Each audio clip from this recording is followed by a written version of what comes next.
Then actually, I wanted to ask you the Brandon and Aiden's and stuff too. Regarding because you both of you, you contacted me at the stage that you want to get into the PhD program here. And then what is your motivation to why you wanted to study at the PhD program as an international student in the university school? Either way. Um, Personally, I just really enjoyed my experience here last time, and I hadn't considered PhD before. I was looking to go into industry after I graduated, but meeting the students here and seeing the relationships that the faculty had with them, it made me see the PhD in a different way. And also, your university, I was able to see a lot more about different aspects of physical education as far as the Olympics. And I just think you guys have a different expertise a little bit, and there was more expansiveness there. So I saw opportunities that I didn't see for myself at Ohio State, which made me want to pursue that school. Looking back at what I had said earlier about mentors, I think one of the biggest things for me in my personal life, personal philosophy is connection with individuals, between individuals. And coming here, I was able to form some very important and long lasting connections. And also, I was really impressed by the culture that I've experienced here. I think it takes a whole new like perspective on respect and also kindness. In America, we have these things, of course, but they're less of a priority.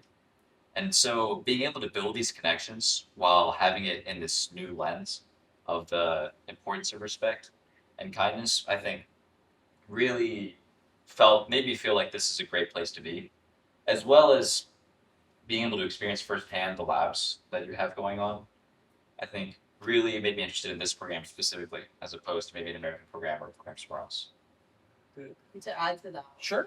just when we came last time, the TS students were like right about to submit thesis, and just seeing them all in the room, like everyone's doing their own project, but they were all like in it together, just like, oh, this is crunch time for us, and they just I could see like the camaraderie between them and like the goal, like we're all working together to get to this point, and just all of them talking about like the last minute struggles they faced were like printing and things like that, and but it was all of them discussing the team, even their own projects, and that made me feel like I would have more support here as a student, just with my peers. What do you possibly what do you really want to study? I mean, is that like do you have any idea like a dissertation topic or anything like a certain agenda that you want to study about? Yeah. So my current specialization at the moment is combat sport athletes, and one of my major interests from a academic and science side at the University of Tsukuba is its incredibly strong judo program.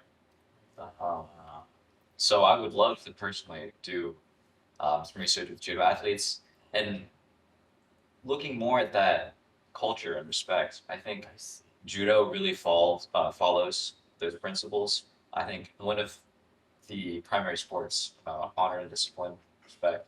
So being able to combine all of my interests and personal philosophies and academic interests, I think would be really fantastic.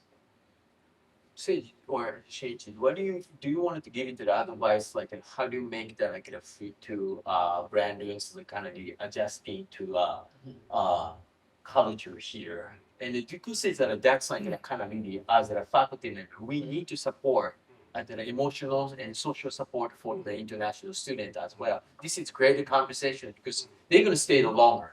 And they want I don't want to, I mean, I want, not only that I want them to have a good time, but mostly we have to make the student really satisfied that program with the challenges also. So like what kind of things that we should do and then maybe Shinji can explain about what kind of social support I we think need. the key is just rather just said connection, like social connection with peers, social connection with mentors. I think that's the foundational, really important thing. I think, and that can be developed through doing things together.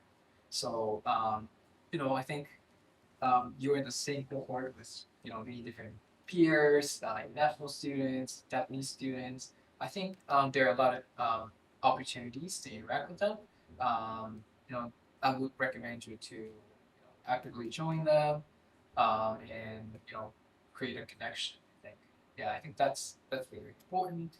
And then also, you know, creating connection with some local communities would be helpful as well. To be adjusted, to be to feel being and also being part of the community. And I think I wanted to ask this too, because like you have that a student from OSU side coming in, and then they say, hey, I'm going to apply to the PhD program here.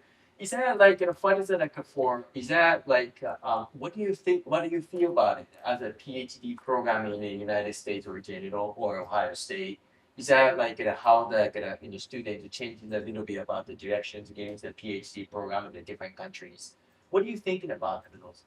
I, for me personally, I think it's exciting because I left the UK to come to the US to do my PhD.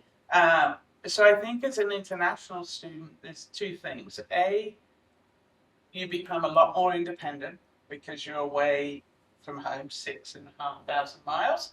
But at the same time, you are experiencing things that you won't experience back in the US. And Brandon, having spent time with you, I know at your core that respect and empathy is something that you really value. So when I think of you in this culture, I think that it's symbiotic. I think it will be the perfect place for you.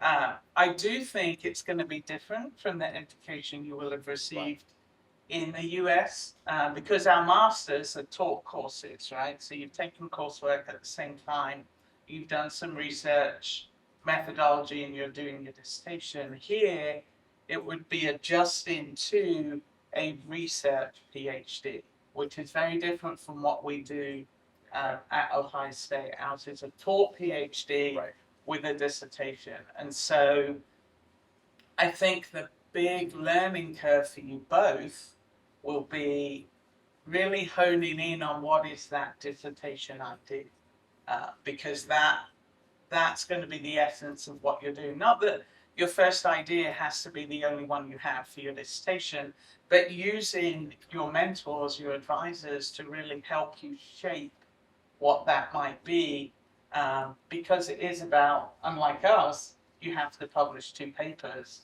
to get your PhD. And so finding your passion and marrying that with your research, I think, is going to be really important. And Aidan, with your research around femtech and that area, looking at women in exercise, and I think that will be really innovative here. I think it will be a really great translation to bring that over. There will be some really big cultural differences to understand, but again, I think for both of you, for what I know about both of you, I think this will be a great experience. And you've got amazing mentors, Sam, that would help you on that journey. So I actually have a question from an undergraduate perspective. Yes. Currently I'm in a class where they give you a lot of freedom to operate on your own, think about your own subject, and like create your own software. That's kind of the focus right now. But like, I know you guys are all talking about giving the master students freedom and independence to think about what they wanted to do. And I'm wondering if that's like an inherent thing that all master students have because of how long they've been in education. Because in the class I'm in, the amount of free space they give us is actually frustrating. Because we don't know what direction we want to go in. And like, because I don't have any education about higher education, so I don't know how that translates there. But a lot of the undergrad students, at least, are really lost, and I think need a lot of direction. Yeah, I completely agree. I think there, and I call it guardrails, bumpers, maybe if you're doing bowling. And I think you need to, and that's where the relationship comes in. At the graduate level, master's level, is understanding your students, the experiences they bring. And I mentor students very differently based on how they come in. But at the undergrad level, it's scary because in the US, it's very much through high school too. Here's what you got to do. Go away, do it without necessarily that space to explore and be critical. And so, but I think it's a really powerful thing as well. If it's set up well, it can be really powerful for our undergraduate students to have that freedom to explore. If they are, if the right bumpers are in place, if the right guardrails are in place, so that you're not overwhelmed, but it's pushing you a little bit more. And that is what a master's or a PhD is kind of building up towards that, because that's ultimately what you do. And a great point is like, for the student that mentioned about it, and I think it's like for me, I had the opportunity with the accidental opportunity. That means it doesn't matter that it's more important that who you know rather than what you know. That was kind of really connect to my future. I had the opportunity to study that abroad in Ohio State, and I get into a PhD there. Because he's my master's at the University of Hawaii, the academic advisor. He had his best friend was like a current faculty members, Sue's Collins. That was the connections. And then I think it's without that, because I applied at the only Ohio State University for the PhD. If I fail, probably I would go. So then probably if I didn't go, if I didn't take the opportunity, probably I wouldn't be able to stand here right now. So I think it's like to me, that's one of the opportunity for the small society as well. You do coming into the by accident, I guess. And then but at the same time that you trying to explore the opportunity because you had such an opportunity. Then that was I will push you that that's a relationship that you formed with Nate around Right. there and with Right. Julie, because they wouldn't have contacted right. our colleague if they hadn't seen potential and if you didn't have a relationship. So relationships are at the center of it all. Right. I mean, it's an accident, but it's not an accident. You know what I mean? Yeah, exactly. They saw potential in you Right. because of the relationships you built during your master's That's program. right. That's right. So that's why I could kind of a little bit everything about the accident, and also like all the human relationship is about the chemistry. So like that's like about people growing and people change also. So that to me it's like in order to understand that those kind of processes are quite really important. And then, so I mean more chances that feel free to kind of really explore those kind of opportunity to get the connection with the faculty members.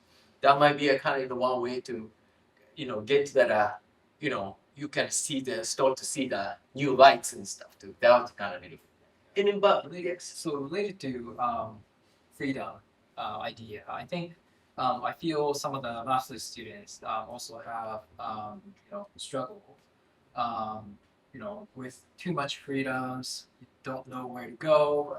But I think so I just said doing brainstorming to kind of expand freedom, thinking about this, that, I want to do this, that. But there is a time where your student has to kind of start focusing on things, right? And then I think the guardrailing ideas, one thing is the basic of research methods, right? What is researchable? What makes sense to, do it as research? So that's one thing. The other thing is students' interest and also the directions they can go does not match with those kind of things. I think putting on those guardrails, typically it nicely focusing on the certain things. 80% of the time.